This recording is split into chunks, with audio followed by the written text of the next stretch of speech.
Hello everyone and welcome back to the channel. Today we're going to be taking a look at two student grade watercolors. I recently did a review of the Winsor & Newton Professional line and it reminded me that maybe I should go ahead and revisit the Cotman series.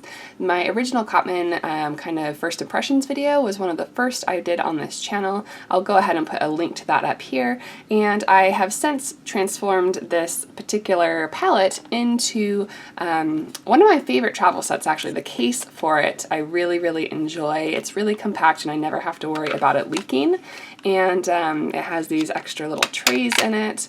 So in terms of versatility, I actually like this quite a bit for travel. What I didn't like about this set so much is that it had these little plastic trays that were really bulky and they rattled, and so I have a modification video that I did of this where I took those out.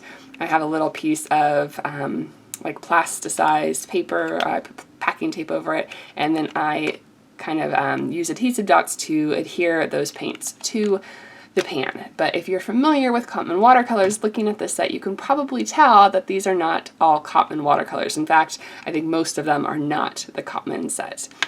If you've been around my channel for long, you probably know that my favorite student grade watercolor paint so far that I've been able to try is the Van Gogh line by Royal Talens, or they're the same people who make the Rembrandt paints. So a lot of the colors in here are from Royal Talens. I picked up some pans while I was in Budapest last year for a wedding, and I also have two professional Daniel Smith paints that are in here as well.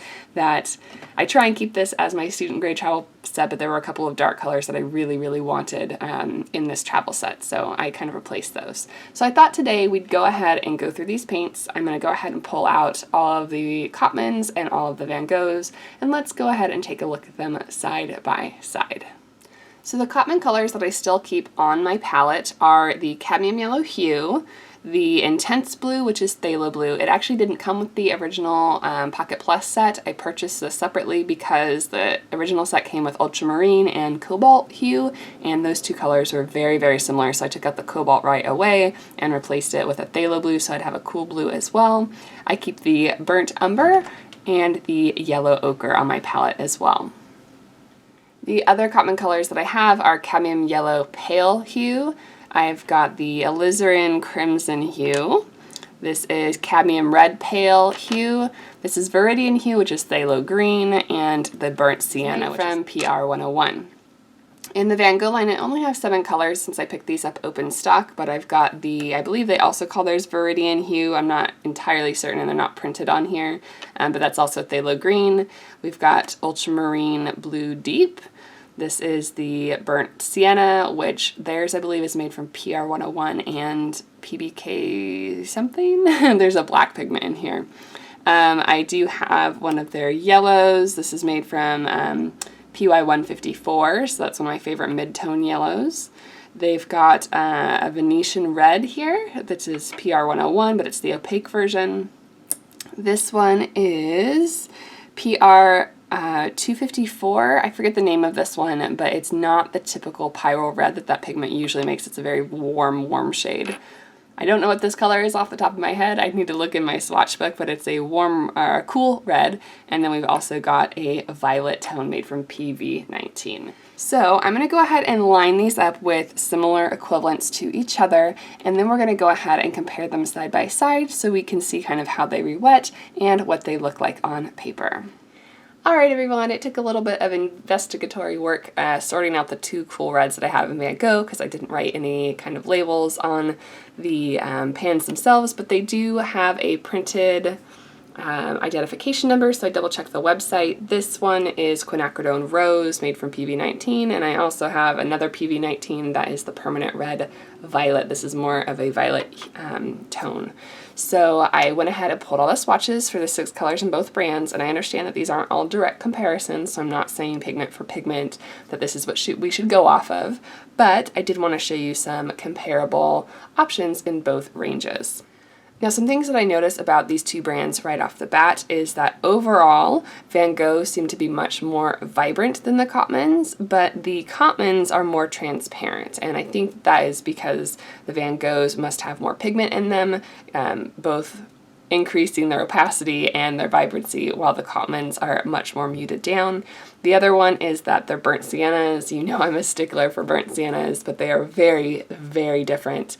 The Van Gogh variety is made with PBK 11, which I know a lot of people don't like blacks in their pigments. I'm one of those people, but in terms of student grade paints that you're painting with in a sketchbook or something, I don't think it matters that there's two pigments in there, and this is so much closer to a traditional burnt sienna than the Cotman PR 101. So you can see here the comparison between these ones is just very, very, very different tones. I know a lot of people like the PR 101. I don't dislike this color. I talked about this in the Winsor Newton Professional review that I did. I don't dislike this color. I just don't think it should be called burnt sienna. I think it's a very different tone, very similar to Quinacridone Burnt Orange, which is one of my favorite colors made from PO48, but they're just, it doesn't have that rich vibrancy and depth that the burnt sienna does. Aside from those first impressions, I would say that in general with these 6 colors in particular, there aren't a whole lot of other differences. There is one extra dual pigmented color versus single pigment color in the Cotman line, although in the Cotman set, between the cobalt blue that I mentioned I took out, the other cadmium yellow pale, the burnt sienna, those all have multiple pigments in them as well. So if you don't like multiple pigment paints, then I definitely would recommend you check the colors in whatever set you are planning on getting. Now, to be able to see why I like Van Gogh so much more than Cotman, even though they're a little bit more on the opaque side, we need to go ahead and take a look at the pans themselves. So let me clear this out of the way, and I'm going to show you how they lift out of the pan. Now, because these are student grade paints, I am going to use student grade paper, which is the Canson XL, and I think a pretty fair assessment of how I use these would be when traveling, I use a water brush 95% of the time. So I'm going to be using my water brush for this, which does have water that comes out of it, so that will help actually with moistening the paints. I've got a rag nearby so that I can kind of swatch off the colors. The Cotmans are going to be on the top, the Van Goghs are going to be on the bottom, and let's go ahead and start.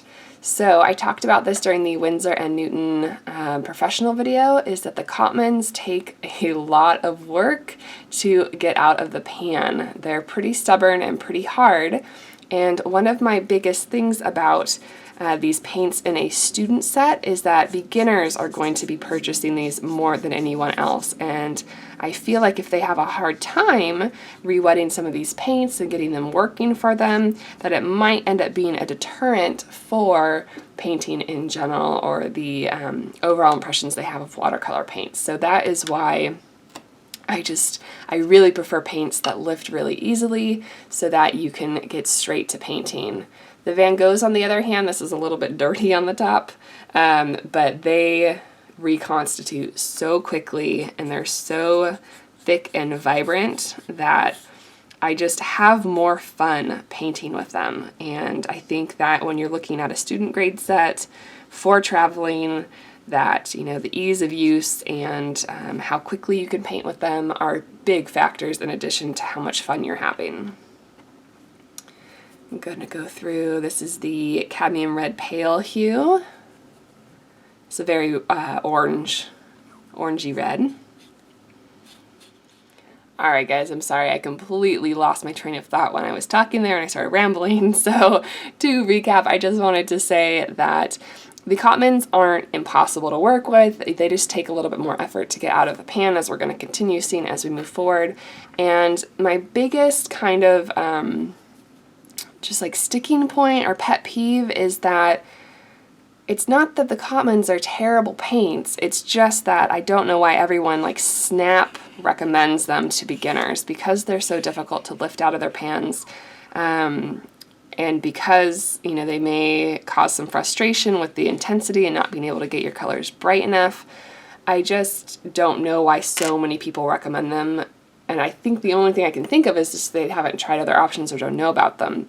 Van Goghs are actually kind of hard to find here in the US. I don't think I've ever seen them in an art store, but I haven't been to a ton of different types of art stores, just my local ones and a couple of the bigger chains. But they're not as easy to come by in the US, at least. I know that they're more common over in Europe, which is where I got these Van Goghs to begin with, and you can find them in the US on Amazon. So if you do a little bit of looking, yes, they're a little bit harder to find, but they are still on par with the price point of the Cotmans, and just depending on whether or not you like more subdued or more vibrant colors can, you know, alter which ones that you might prefer to be working with.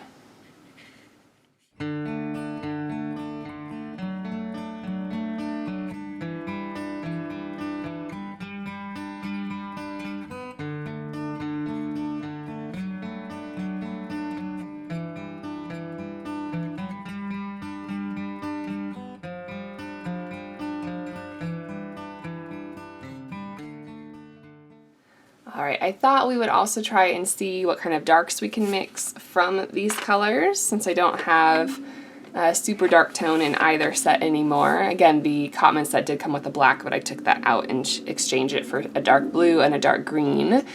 So I'm going to go ahead and start with our typical combination of ultramarine and burnt sienna. And the water has been sitting in here for a little bit, so hopefully that will help us get some pigment out of here. You can kind of see how I end up getting that little like drill mark out of my pans. I spin it in a circle and it ends up kind of drilling a little hole there for my travel set. It doesn't happen with my professional paints. I think it happens to be just those are harder to lift, and so it takes a little bit more elbow grease to get those out.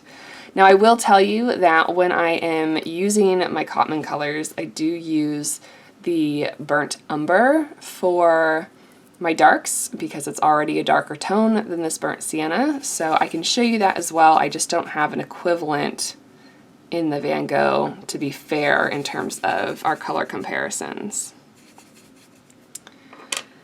So here is our Cotman.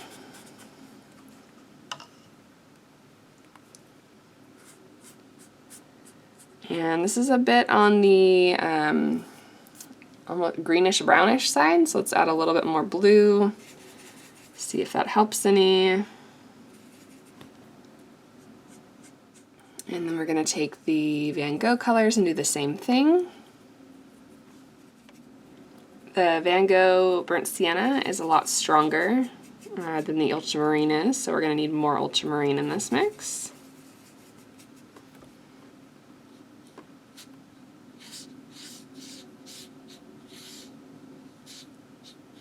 Trying to get a variation. This is the bluer tone, and then we've got the warmer tone down below. Can add even a little bit more ultramarine here. And you can just see how much darker we can get with the Van Gogh colors. So to show you what I would normally do with the Cotmans, let me go ahead and take the ultramarine and the burnt umber.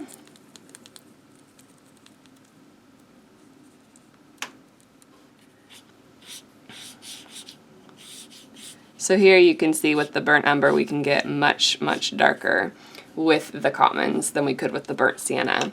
And this is one of the reasons I really don't like this burnt sienna in the Cotman set, is because it's so light you can't really get dark tones out of it. So if you didn't have a burnt umber, you'd be kind of up a creek without a paddle. So let's go ahead and mix a primary triad in each brand.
Alright everyone, I hope that was a useful comparison for you. I know this is just between the Cotman series and the Van Gogh line of paints, and there are many other brands of student paints out there that I haven't had a chance to try, like Schminka's version, which I know Eve just put out a video on. Sennelier has a version, Mission Gold has a version. I'd love to try those, but these are the two that I have used more regularly, and I do prefer the Van Goghs. I know they're a little bit more opaque, just to recap, but they are so much more vibrant and beautiful, and I don't get frustrated trying to lift them out of the pan. So I would love to hear what your favorite brand of student grade paint is, so let me know in the comments below, and if you recommend any that I should put on my wish list for reviewing here on the channel. Thank you guys so much for watching today, and I will see you next time.